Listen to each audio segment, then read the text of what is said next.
So now I want to show you how to do prostration. There are two kinds of prostration. Long prostration and the shorter prostration. So first I will do the shorter prostration. So when prostration means showing respect, highest form of respect. So the highest point of our body is our crown, right? Forehead. The lowest point of the object of refuge, maybe the Shikimuni or our teachers, is their feet. So we place our highest point on the ground near their feet to show our humility and respect. So respect means showing you're important to me. Physical respect, verbal respect, mental respect. Of these three, mental respect is very important. Then of course saying praises is also verbal speech respect, okay? And then showing respect physically is important too. So if you do all those three, you accumulate karma of by the physical karma, the speech karma, the mental karma. So simultaneously, when you think of the qualities of the Buddha, his compassion, your gratitude, and then say some prayers to go along with that. And then physical prostrate. We are able to accumulate three karmas: physical, mental, and speech, verbal karmas, simultaneously. Alright?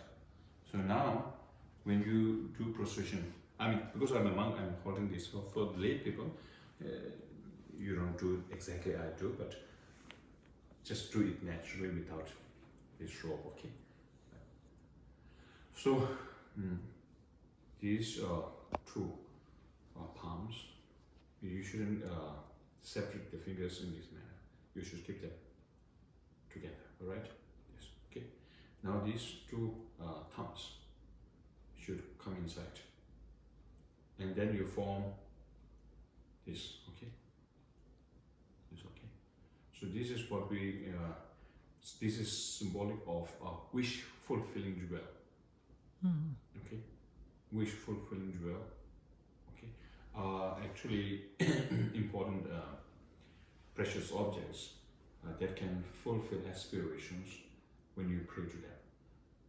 So now in India we have stories of sailors going to the sea, going to the ocean, and extracting wish fulfilling jewels. But those were thousands of years back. So anyway, the Buddha, the sublime beings, we consider them as wish fulfilling jewel because our aspirations is enlightenment. By taking refuge in the Buddha and accepting, taking his teachings to your heart, and seeking examples in the monastics or Sangha assembly. Sangha means basically someone who has realized emptiness directly. That's a real Sangha. Conventional Sangha is a group of four monastics. Okay. So in them you take refuge. The Buddha as the teacher, his teaching as actual refuge, and the Sangha as your support system, okay, to look up to. Right. So then with this, when you make prostrations, the feet should be like this, okay, or like this. Okay. Yes, not like this, okay. Unless if you have some physical problem, okay. If you are not able to do that, that's otherwise keep it like that, okay. Yeah. For example, when you go to the office and you have to meet someone important, do you stay like this? No, you don't look there. You stay like this, right? Respectfully. So that's okay. And now monastics, we have to do this, take it down, but some don't also take it down. That's up to them, custom. But yeah. Now, this is the highest point. This is a crown. And then, if you look at the picture of the Buddha, we see some kind of hair here. We call it hair at this point. We call it zubu. and then the throat, then the heart, the navel. So you can either touch it here first, second, third, fourth, fifth. You can do it like that. Or to symbolize, to accumulate merit, to eventually accomplish the crown of the Buddha, the head, the special hair of the Buddha, Zubu, the speech of the Buddha, mind of the Buddha, and the navel or chakras of the Buddha. Okay, for that. Now that's one way to do it. Simple one is touch here, touch here, touch here. Body, speech, mind. Everything that we have is included in these three. Some people do it here, but mostly it's better to do it in crown like that, like this. Here, speech. Okay. Now when you go down, this knee and your palm, 4, 1, 2, 3, 4, forehead, 5. They should all touch the ground. Okay. So let me.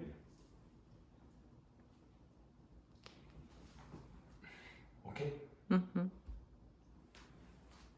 So when you stand up, okay, unless you are sick, unable to do it, you shouldn't do like standing up. Like when you go down, don't do it like this. Okay? You have to keep them like this. And then some people don't touch their head on the floor. That's also you shouldn't do that. You should always touch. Okay? Then, yeah, like this. Same position. So again, some people, when they do prostration, no, don't do that. Don't do that. Always like this. Mm-hmm. If you are too old and unable to get up, then do it like this, maybe okay, otherwise. And then some people stay in prostration for a long time. You shouldn't do that. Get up quickly, because there are some creatures who have web, like the duck, or some with hoof or claw. So while paying your respect through prostration, if you have to do these kind of things, there's a risk of you accumulating some karma to be born as these creatures. Mm-hmm. You don't want that. Okay. So that's no. Okay.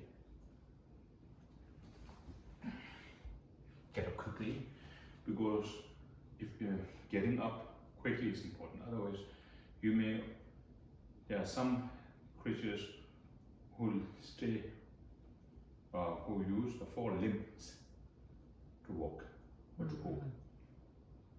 Also, this is also considered inauspicious to stay too long. So get up quickly, unless because of health reason you're not able to do that. No matter. So, and after getting up, then you. Okay.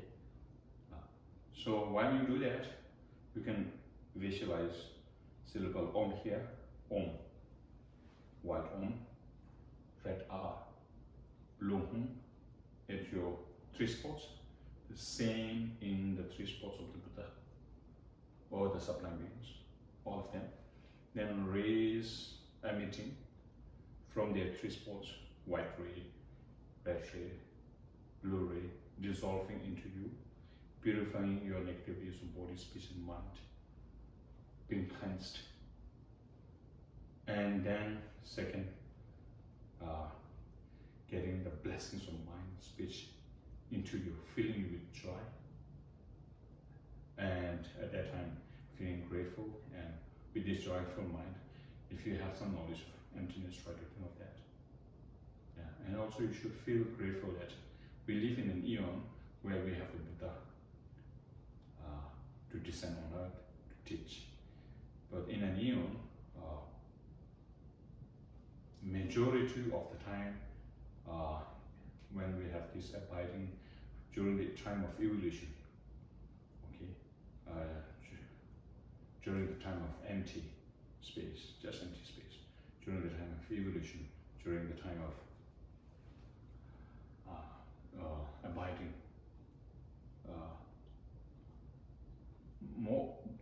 in most of these times we don't have any Buddha to come to teach. So I explained them in Abhidharma, as I explained in Abhidharma later. I can't recall everything, but we have, it's almost like, if we have like 1,000 days, it's only a few hours during which we have Buddhas, that's all. So we are fortunate to have access in his teachings.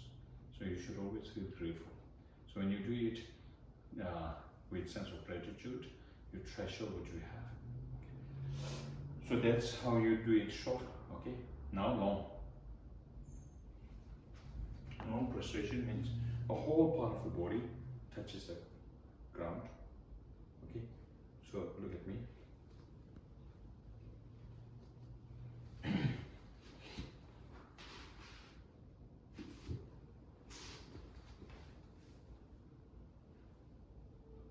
So this is long. Okay, that's all.